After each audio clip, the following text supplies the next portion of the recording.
Thank you very much. Hi, Dan. Hi, how are you? I'm good, sir. How are you? Well, not too good, to be perfectly honest with you. Really? Let's fix that. I certainly hope that you can, and I don't want to be depressing here, nor do I want to spend a lot of time moaning and groaning, but the honest truth is that I'm not very happy with my life, and I'm having kind of a hard time. And it's gotten to the point to where I really would rather not continue on in this manner, and which is okay, except that, in other words, I wouldn't really have a big problem peacefully doing away with myself, except that my parents would be hurt by it. Right. And what, anyone else? Primarily my mom and my dad would be, and I guess my brother would be the ones that would be hurt by it. Mm-hmm. And up until recently... So what you're saying is that if you were to take an act such as you are describing and act out upon it, that this would be like a cruel blow to the people who love you the most. Yes, it would be. Yeah, and so that's like one of the real motivators for continuing on with your life. That's correct. Okay. And that's by the way, that's a very noble and honest assessment. I mean, because if you're talking about emulating God, God realization and getting yourself to a place where you are going to feel joy and peace and serenity, just this inner sense of peace and so on, it's going to come from behaving and acting more like God rather than less like God. And so you ask yourself, and this isn't whether you're a religious person or not, because it has nothing to do with religion. It just has to do with that which is always providing, that which is always creating, that which is the source of all of life. And you are a part of that. You came from some source whatsoever, and you will return to that source, and you'll return exactly, on time. But what our mission, at least hopefully I can help you to see that, is that your mission is to return to that source without leaving your body. To what Krishna calls dying while you are alive. Mm-hmm. And so it's like you die to this physical world. You just die to it, which I have done. I don't really see myself as I see myself like as Jesus described it, in the world, but not of this world. So that I am not what my body does. I am not, the stuff that I accumulate in my life. I'm not the good things that show up in my life or the bad things.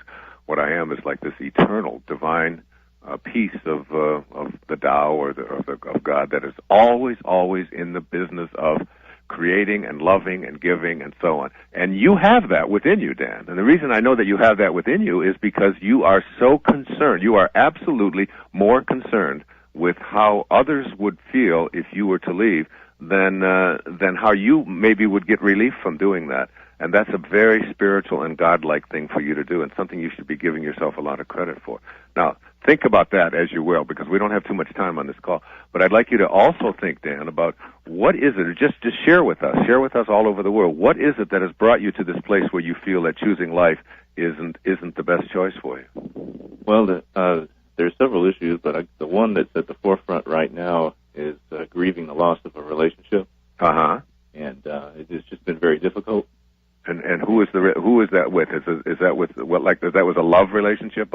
Yes, it was with a girlfriend. Uh-huh. And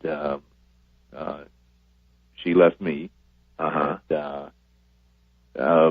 And let's look at that, because we're talking minutes here. In the process of her leaving you, she has put you in touch with something inside of yourself that tells you what? Well, I can't live without you. It's just I don't want to live without you or without her. I guess that's what it's come down to. Just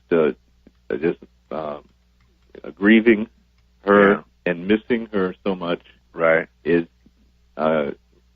getting very difficult to take, especially when I share some blame in what happened, because I was unnecessarily rude to her right before she left, and that was one of the reasons why she left. So there's some guilt there, and some feeling.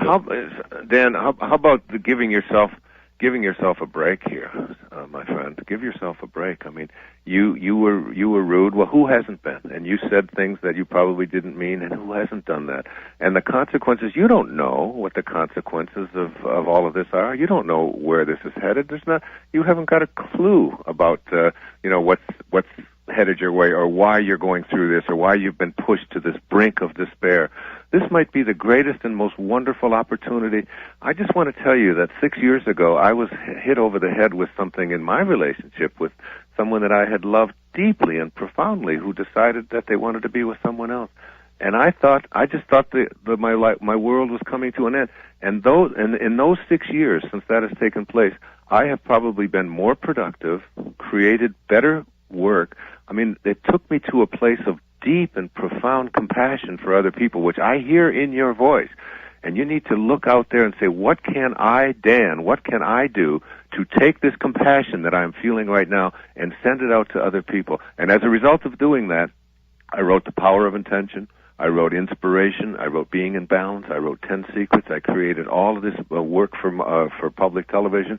And the most beautiful person that I've ever known in my life, that I didn't even know existed at that time, is now in my life and loving me profoundly and deeply. And all of this came about as a result of what I had attracted at that moment. Know that there's something deeper and bigger operating here. Be in touch with it. Love it. Ask, what can I do with this? Reach out for other people. Extend that compassion wherever you can, and you're going to see your suffering disappear. That's as good as I can give you for right now, Dan. But I think that if you really listen to that and play it back, archive the show, just keep playing back what I just said to you. There's good things coming your way. There's great things coming your way. There's great happiness and joy and love coming your way.